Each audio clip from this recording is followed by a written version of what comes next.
বাংলাদেশের উদীয়মান ক্রিকেটার, সে বলেছে ফ্রি মিক্সিং এর বিষয়ে একটা কথা বলেছিল যে ফ্রি মিক্সিং যদি হয় তাহলে একটা লজ্জাশীলা মা কখনো হয় না। আমরা তার মর্মটা বুঝতে পারিনি, তার বক্তব্যের মর্মটা আমরা বুঝতে পারিনি। তার বক্তব্যের মর্মত্ব না বোঝার কারণে আজকে জাস্ট ফ্রেন্ডের মতো লোকজন তৈরি হয়েছে আমাদের সমাজে, ঠিক না? আজকে তোমরা দেখো ফ্রি মিক্সিং, অবাধ মেলামেশা,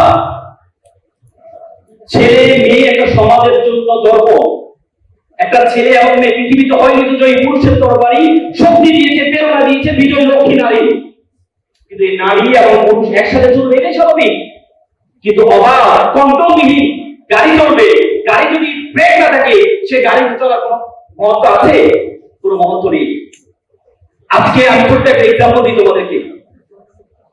কয়েকদিন আগে আমাদের ঢাকা শহরে একটা কলেজের নাম বললাম, একটা কলেজের ফার্স্ট বয় সেকেন্ড গার্ল, দুইজনে ফার্স্ট বয় এবং সেকেন্ড গার্ল, দুইজনে খুব ভালো স্টুডেন্ট ছিল। এসএসসি তে গোল্ডেন এ প্লাস পেয়েছে এবং এসএসসি তো গোল্ডেন এ প্লাস পেয়েছে, মেডিকেলে পড়ার স্বপ্ন ছিল তাদের। কিন্তু তারা দুইজনে একসাথে চলাফেরার কারণে এক পর্যায়ে মেয়েটার পেটে বাচ্চা চলে আসে। ঠান্ডা মাথায় চিন্তা করো, মেয়েটার পেটে বাচ্চা চলে আসে।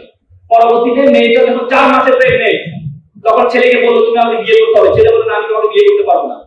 পরে বাধ্য হয় তার বিরুদ্ধে 9-1 ধর্ষণের মামলা হলো। ছেলেটা 4 মাস জেল খেটেছে। জেল খাটার পরে বাধ্য হয়েছে মেয়েটাকে বিয়ে করার জন্য। তোমরা কি জানো এই দুই ছেলে মেয়ের পরিণতি কি? এই ছেলে এখন মাদকাসক্ত, এই মেয়ে তার বাচ্চাটা নিয়ে ও গতকাল আমার চেম্বারে আসছে, কান্নার চোখে পানি পড়ছে, ভাই আমার সম্পূর্ণ ভাই আমার ক্যারিয়ারকে আমি ধ্বংস করে দিয়েছি। ভয়ঙ্কর এরকমই আমাদের সমাজের জন্য। হুমায়ুন আহমেদের কথা শুনেছেন? হুমায়ুন আহমেদ কি বলেছে জানেন? হুমায়ুন আহমেদ বলেছেন একটা ছেলে একটা মেয়ে কখনো বন্ধু হতে পারে না। যদি বন্ধু হয় তাহলে তাদের মধ্যে একটা কামনা বাসনা থেকে যাবে। একটা চৌমুখ এবং একটা লোহা একসাথে তুমি বসে রাখতে পারবে না। চৌমুখ এবং লোহা যদি একসাথে বসাও তাহলে তারা একজনকে আরেকজনকে টানবে। যদি না টানে মর্মবতার সমস্যা আছে, টানবে। তুমি মোমের নিচে আগুন জ্বালাবা, বলবা মোম তুমি গলবা না, মোম কি বলবে না? অবশ্যই বলবে। সুতরাং ফ্রি মিক্সিং এটা ভয়ঙ্কর একটা ধারণ করেছে। শেক্সপিয়ার বলেছে একটা ছেলে একটা মেয়ে বন্ধু হতে পারে, তবে অল্প সময়ের জন্য হোক বা বেশি সময়ের জন্য হোক তারা প্রেমে পড়বে। সুতরাং তোমাদেরকে সেই জায়গা থেকে কন্ট্রোল করতে হবে, তোমরা যে আননেসেসারি ডিজায়ারিং, আননেসেসারি ড্রাইভ, যে সময় তোমার প্রয়োজন নাই ওই সময় উঠে চাইবা না। এপিজে আবুল কালাম বলেছেন প্রজাপতির পিছনে ঘুরিও না, ফুলের চাষ করো, প্রজাপতি তোমার পিছনে ঘুরবে। তুমি কেন প্রজাপতির পিছনে ঘুরছো? প্রজাপতির পিছনে ঘোরা দরকার নাই, তুমি তোমার ক্যারিয়ার গঠন করো। দেখবা যে প্রজাপতির পিছনে তুমি ঘুরছো একসময় সেই প্রজাপতি পুরো তোমার পিছনে ঘুরবে। এপিজে আবুল কালাম, তোমরা আজকে ধরো তোমার গার্লফ্রেন্ড নেই, তোমার কাছে মনে হয় গার্লফ্রেন্ড নেই, এটা তো অসামাজিক ছিল। তোমরা মনে করো জাস্ট ফ্রেন্ড, বেস্ট ফ্রেন্ড, তারপর হচ্ছে তোমার এক্সিলেন্ট ফ্রেন্ড, বহু ধরনের ফ্রেন্ড আছে। সকল ফ্রেন্ডের লাস্টে কি অক্ষরগুলো 3টা অক্ষর আছে বলো তো, সেটা কি? End. All are end. Family লাস্টে 3টা অক্ষর আছে, আই এন ওয়াই, মানে I love you. All friend are end, but family, father and mother, I love you. সেটাই তোমাকে নিশ্চিত করতে হবে। আজকে তোমরা একটু গার্লফ্রেন্ড না থাকলে মনে হয় অসামাজিক, বন্ধুদের সাথে আড্ডা না দিলে অসামাজিক বলে না তোমাদের বন্ধুরা, বলে না? কিন্তু কান দিয়ে শুনে রাখো, অসামাজিক হও, ক্যারিয়ার গঠন করো। এটি আবুল কালাম বলেছে, আমি একটি কাঠ বিড়ালি বসেছিলাম, বড় হওয়ার পর চলে গেল। আমি একটি পাখি বসেছিলাম, বড় হওয়ার পর চলে গেল। তারপর আমি একটি গাছ রোপণ করলাম, দেখি পাখি এবং কাঠ বিড়ালি দুটি আবার ফিরে আসে। সুতরাং তোমাদের এই ক্যারিয়ারের গাছ রোপণ করতে হবে। দেখবা যে বন্ধুরা তোমাকে ছেড়ে চলে যাচ্ছে, এক সময় সে বন্ধুরা তোমার সাথে সেলফি তুলে বলবে বন্ধু আবার সফল, বন্ধুর সাথে একটা ছবি। আমি 2018 সালে ভারতের ইন্দোরে সাউথ এশিয়ান ডিবেট কম্পিটিশন অংশগ্রহণের জন্য গিয়েছিলাম। মুম্বাইতে আমাদের ট্রানজিট হয়েছিল। মুম্বাইতে আপনি যদি ভালো বক্তা হতে চান তাহলে আপনাকে ভালো শ্রোতা হতে হবে। সৃষ্টিকর্তা কান দিয়েছে কয়টা? 2টা। মুখ দিয়েছে কয়টা? 1টা। কান দিয়েছে 2টা কেন? কারণ আপনি যত বেশি কান দিয়ে শুনবেন তত বেশি আপনি বলতে পারবেন। আজকে যারা এখানে বসে আছেন অনেকেই কিছুদিন পরে এখানে দাঁড়িয়ে কথা বলবেন, এটা আমরা বিশ্বাস করি। কিন্তু এই জন্য আপনাদেরকে ধৈর্য ধরে কথাগুলো শুনতে হবে। আমি আপনাদের ব্যাপারে আমি তো সর্বপ্রথম অভিবাদন জানাই যা বাংলাদেশ ছাত্র অধিকার পরিষদকে এত সুন্দর একটি আয়োজন করার জন্য। আজকে আমরা দেখতে পাই আমাদের দেশের সংবর্ধনা কাদেরকে দেওয়া হয় জানেন? যারা ভালো খেলতে পারে, যারা খেলার মাধ্যমে সফল হয় তাদেরকে সংবর্ধিত করা হয়, যারা নাচার মাধ্যমে সফল হয় তাদেরকে সংবর্ধিত করা হয়, যারা হাসার মাধ্যমে মানুষকে হাসিয়ে যারা সফল হয় তাদেরকে সংবর্ধিত করা হয়।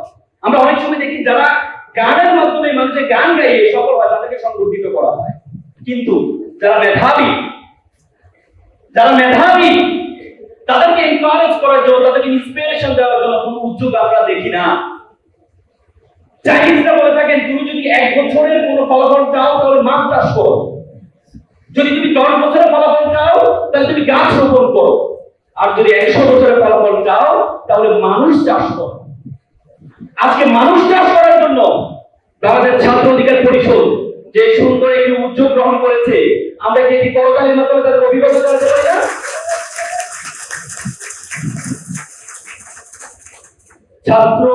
সাধারণ ছাত্র অধিকার সংরক্ষণ পরিষদ ছিল একসময় ছাত্র অধিকার পরিষদ। তারা বাংলাদেশের সবচেয়ে ভালো কাজ যেটি করেছে সেটি হচ্ছে কোটা বিরোধী আন্দোলন। কোটা বিরোধী যখন আন্দোলন তারা করেছিল তখন কিন্তু তারা নিজেদের স্বার্থের দিকে তারা তাকায়নি, নিজেদের সফলতার দিকে তাকায়নি। তারা জানে যারা আন্দোলন করছে কোটা বিরোধী তাদের একজনের ক্যারিয়ার বদল হবে না, কিন্তু তারপরেও অপরের আনন্দের জন্য যে নিজে আনন্দিত হতে পারে। আমি একটা ছোট্ট গল্প বলি। একটা শিক্ষক ছাত্রদেরকে বললো তোমরা প্রত্যেকে একটা বেলুন হাতে দাও, প্রত্যেকে একটা বেলুন হাতে দিল। শিক্ষক বলল প্রত্যেক বেলুনের প্রত্যেকে তোমাদের নাম লিখো। সবাই তাদের নামটা লিখলো বেলুনে। এরপরে বললো তো তোমরা এটা ছেড়ে দাও, বেলুনগুলো ছেড়ে দেওয়া হলো। এরপর শিক্ষক বললো যে যার নাম যে বেলুনে লিখেছে ওই বেলুনটা তোমরা একটু নিয়ে আসো। 30 মিনিট পর্যন্ত প্রত্যেকে তার বেলুন খুঁজেছে কিন্তু কেউ তার বেলুনটা খুঁজে পায়নি। ফলে শিক্ষক বলে এক কাজ করো, যার সাথে যে বেলুনটা আছে সেটা নাও, যার নাম লেখা আছে তুমি তাকে দিয়ে আসো। পরে দেখা মাত্র 30 সেকেন্ডে প্রত্যেকের বেলুন খুঁজে পেল। তখন শিক্ষক বললো দেখো তুমি যখন নিজে সুখী হতে চাওয়া, তুমি যখন নিজে আনন্দিত হতে চাইবা তখন আলটিমেটলি তুমি আনন্দিত হবে না, কিন্তু তুমি যদি অপরকে খুশি করতে চাও, অপরকে সুখী করতে চাও, তাহলে আলটিমেটলি নিজেও সুখী হবা, অপরকে সুখী করতে পারবা।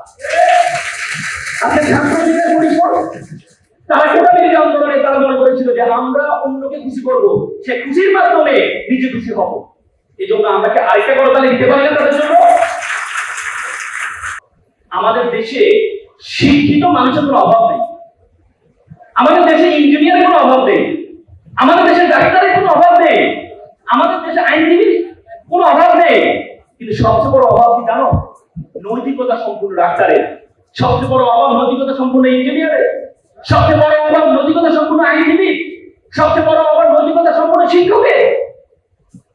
আজকে ভোটের মতো বড় একটি শিক্ষা প্রতিষ্ঠানে পড়ে আপনার হত্যাকাণ্ডের কারণে আজকে 20 জন তার ফাঁকি ঘষি তার মাথায় চলছে। আজকে ডাক্তার সাবিনা বলবো তোমরা একটু আগে বলছো আমরা ডাক্তার হতে চাই, ডাক্তার হওয়ার অবস্থা আমাদের দেশে, ডাক্তার সাবিনা আমাদের দেশে না, জামালপুর ডিসি আমাদের দেশে না।